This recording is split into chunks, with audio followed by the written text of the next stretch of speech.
Lina, qui est introuvable depuis septembre, avait déposé plainte pour viol contre 2 jeunes majeurs en juin 2022. Ce dossier est désormais relancé, vient-on d'apprendre via BFM TV ce lundi. En juin 2022, soit plus d'1 an avant sa disparition, Lina avait déposé plainte pour viol contre 2 jeunes majeurs. D'après de récentes révélations des dernières nouvelles d'Alsace, DNA, et de l'agence France Presse, AFP, la jeune femme, alors âgée de 13 ans et 8 mois, avait passé une soirée au domicile d'un ami au printemps 2022 au cours de laquelle elle avait eu des rapports sexuels avec ces 2 individus. Sa plainte avait donné lieu à une enquête qui après analyse avait été classée sans suite pour infraction insuffisamment caractérisée.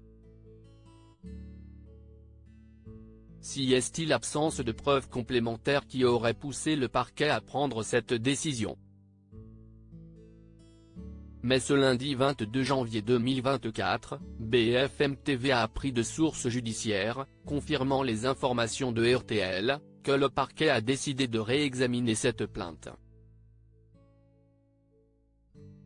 Ces informations avaient été immédiatement communiquées et exploitées par les enquêteurs, dès l'ouverture de l'enquête sur la disparition inquiétante de Lina.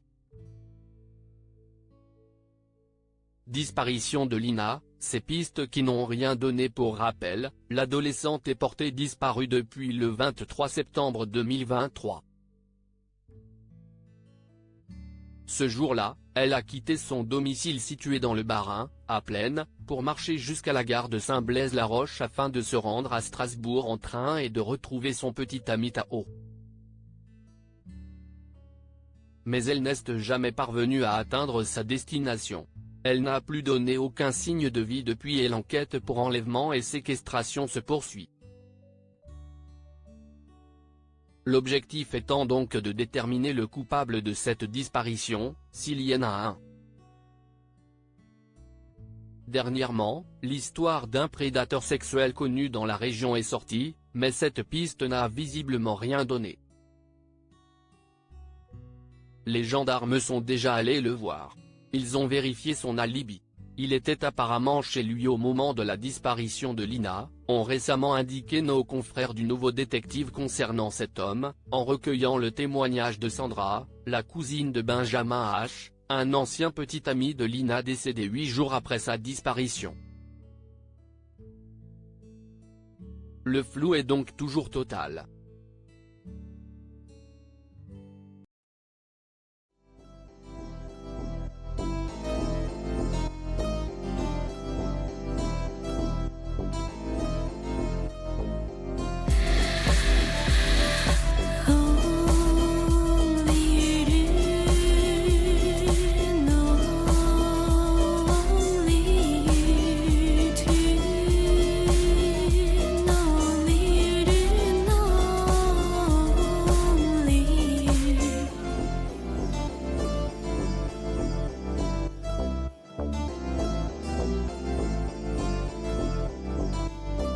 To